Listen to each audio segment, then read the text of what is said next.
അസ്സലാമു അലൈക്കും. Welcome to shainus.com.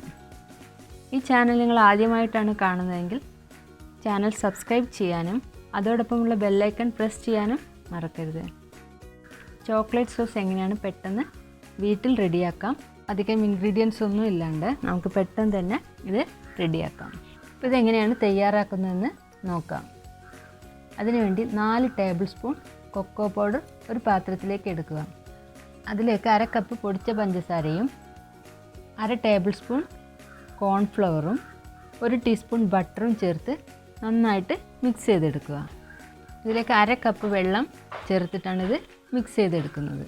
അപ്പോൾ 1/2 കപ്പ് വെള്ളം ചേർത്ത് ഈ നന്നായിട്ട് ഇത് മിക്സ് ചെയ്തെടുക്കണം. കട്ട പിടിക്കാതെ എല്ലാം നന്നായിട്ട് സ്മൂത്തായിട്ട് വേണം മിക്സ് ചെയ്തെടുക്കാൻ. കൊക്കോ പൗഡറൊക്കെ നന്നായിട്ട് അലിഞ്ഞ് കിട്ടണം. ബട്ടർ പിന്നെ നമ്മൾ സ്റ്റൗവിൽ വെച്ച് ചൂടാക്കുമ്പോൾ മെൽറ്റായി വരും. ഇപ്പോൾ നന്നായിട്ട് മിക്സ് ആയിട്ടുണ്ട്.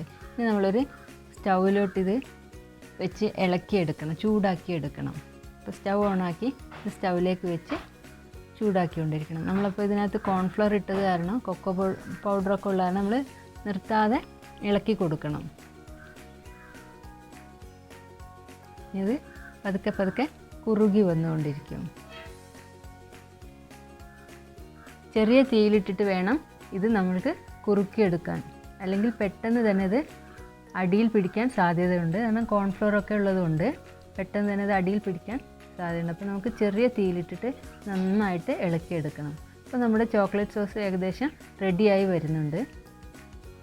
അപ്പോൾ നമ്മളിത് തണുത്ത് കഴിഞ്ഞാൽ ഒന്നും കൂടെ ഇതിനേക്കാളും കുറച്ചും കൂടെ കുറുകി വരും. അപ്പോൾ അത് നോക്കിയിട്ട് വേണം നമ്മളിത് തീ ഓഫ് ചെയ്യാൻ. അപ്പോൾ ഇത് ഏകദേശം റെഡി ആയിട്ടുണ്ട്. നമുക്ക് ഇപ്പോൾ ഈ ഒരു കൺസിസ്റ്റൻസിയിലാണ് നമുക്കിത് വേണ്ടത്. അപ്പോൾ നമുക്ക് സ്റ്റൗ ഓഫ് ചെയ്യാം. അപ്പോൾ നമ്മുടെ ചോക്ലേറ്റ് സോസ് ഇവിടെ റെഡി ആയിട്ടുണ്ട്. ഒരു പാത്രത്തിലേക്ക് മാറ്റാം. പിന്നെ ഇത് തണുക്കുമ്പോൾ ഇത്തിരി കൂടി ഇത് കട്ടയായിട്ട് വരും.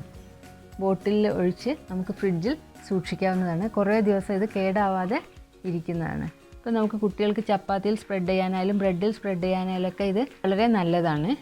നമുക്ക് പുറത്തുനിന്ന് വാങ്ങിക്കാതെ പെട്ടെന്ന് തന്നെ നമ്മുടെ വീട്ടിലുള്ള സാധനങ്ങൾ വെച്ച് നമുക്കിത് റെഡിയാക്കാവുന്നതാണ്.